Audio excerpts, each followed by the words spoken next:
నిన్న పత్రికలు నా యాత్ర గురించి తెలంగాణ జాగృతి యాత్ర గురించి రాయడంతో పాటు కేసీఆర్ గారి ఫోటో లేకుండా యాత్ర చేస్తామనేటటువంటిది ప్రధానంగా ప్రచురించారు.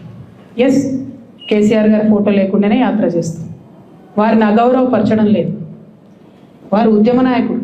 వారు లేనిది తెలంగాణ రాదు, రాలేదు, ఇంపాసిబుల్. కానీ ఇవాళ వారు ఒక పార్టీకి అధ్యక్షులుగా ఉన్నారు. ఆ పార్టీ నుండి నన్ను సస్పెండ్ చేయడం జరిగింది. ఆ పార్టీలో నేను ఇవాళ ప్రాథమిక సభ్యురాలుగా కూడా లేను.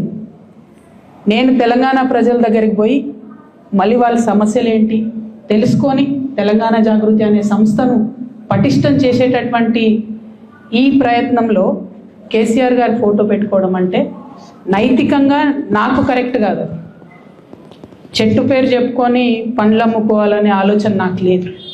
ఆ చెట్టు నీడన ఉన్నన్ని రోజులు ఆ చెట్టును సంరక్షించాలని, ఆ చెట్టును దుర్మార్గుల బారి నుంచి కాపాడాలని నేను చెయ్యని ప్రయత్నం లేదు.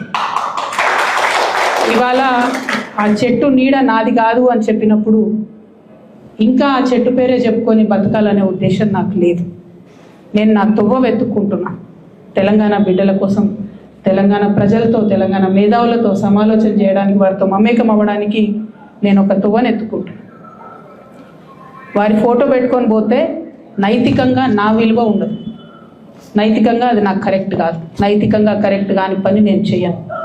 తెలంగాణ జాగృతి సంస్థ పెట్టినప్పటి నుంచి నేను బీఆర్ఎస్ పార్టీలో చేరే వరకు ఎన్నడూ కూడా కేసీఆర్ గారి ఫోటో పెట్టలేదు. ఆ రోజు ఆయన ఉద్యమ నాయకుడైనా అనేక కార్యక్రమాల్లో మేము పాల్గొన్నా.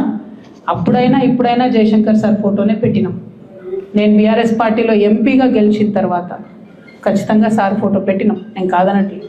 సో ఇదేదో సార్ కోసం అగౌరవం అన్నది కాదు. ఇది నా మారల్ కంపాస్ కరెక్ట్ కాదని చెప్తున్నది. నైతికంగా ఇది కరెక్ట్ కాదని చెప్తున్నది. కాబట్టి దీన్ని తప్పులు రాయకుండా నేను నా తరఫునే క్లారిటీ ఇస్తూ, మీడియా మిత్రులు నిన్నటి నుంచి అత్యుత్సాహంతో చెప్తున్నారు కాబట్టి నా తరఫున నేను ఇచ్చేటటువంటి క్లారిటీ. వారు నా తండ్రి గారు. వారి కడుపున పుట్టడం అనేది జన్మజన్మాలకు నేను చేసుకున్నటువంటి అదృష్టం.